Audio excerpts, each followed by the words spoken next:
We'll transition to my final topic of the day, Malkin's Moments, one of my favorite segments of the show, recognizing some great performances from this past weekend and week. And as I just talked about, the first Malkin's moment goes to Jon Rahm, claiming his first major title on the tour in golf, winning the U.S. Open Championship. He's won about 5 other PGA Tour championships, but none were majors. He's won championships in Europe, but again, none have been a major, and he became the first Spanish golfer to win the U.S. Open Championship. So big shout out to Jon Rahm. A big shout out to Trae Young for leading the Atlanta Hawks to just their second Eastern Conference Finals in 50 years.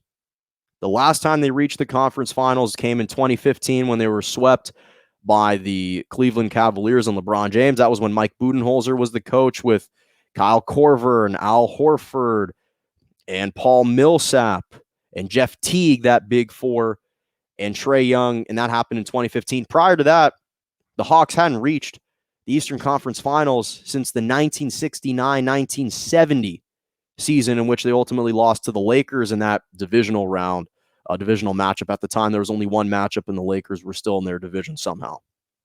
Trae Young not only individually performed well, he became the first Atlanta Hawk and the first player to score 20 points and dish out 10 assists on the road in a Game 7 since Doc Rivers did it with the Atlanta Hawks, which is another in really kind of coincidental and serendipitous type of stat. And prior to Sunday, the Hawks were 0-9 in Game 7s on the road. That mark was the worst in NBA history. And Nate McMillan, their head coach, became just the 7th coach in NBA history to take over a team mid-season and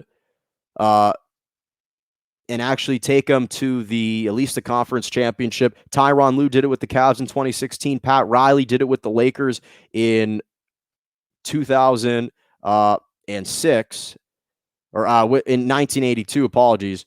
But also with the Miami Heat in 2006 with Dwayne Wade. And then Paul Westhead did it with the Lakers in 1980. And all those teams actually were led to the NBA championship. And finally, with the Hawks, staying with the Hawks too, this was the first time, or they're just the second team in the current playoff format since 1984 to reach the conference finals with no all-stars on their roster. That's what's amazing about this. Big shout out to the Atlanta Hawks. 2 more for you, and then I'll let you go. Devin Booker deserves a Malkin's moment, recording his first ever playoff triple-double. 40 points, 13 rebounds, 11 assists to lead the Suns to a Game 1 win over the Clippers, 120-114 in the Western Conference Finals. And I've talked about Devin Booker just really stepping up to the moment. He became just the 4th player to record a 40-point triple-double in the conference finals and is just the 6th player in NBA history to record multiple 40-point games in their playoff debut. Luka Doncic has done it, LeBron James, Bob McAdoo, Rick Barry, and Wilt Chamberlain. And Booker is the first Suns player since Steve Nash to put up a triple-double in the postseason. That is not something that we would have expected to have said about Devin Booker prior to this postseason. Everyone thought he just shoots a bunch of shots, but he's showing that he's a much more well-rounded player, that he possesses a whole array of skill sets. And actually, I had a third one. So Clippers, big shout out to them for making their franchise history, reaching the Western Conference Finals for the first time in franchise history in 51 years in their existence. They finally got that proverbial monkey off their back, and they posted the largest comeback victory in a series-clinching win, rallying back from a 25-point deficit in the last 25 years. Down 25 points early in the third quarter, and they're the first team in NBA history to rally from 2-0 deficits in the same postseason and ultimately win. Big shout out to them. Terrence Mann, again, 39 points, 15 of 21, shooting 7 of 10 from the three-point line. became just the third player in franchise history to make at least 7 threes in a postseason game. And since 1997, Terrence Mann is the only player in franchise history to score 20 points in a single quarter. He scored 20 points in the third quarter. Big shout out to Terrence Mann. And finally, last one, American track and field star Allyson Felix qualified for the Olympics for her fifth Olympics of her career. She already has 9 medals, 6 gold medals, and right now it appears that she is qualified for the 400-meter relay, could participate in some other events as well. That would tie her.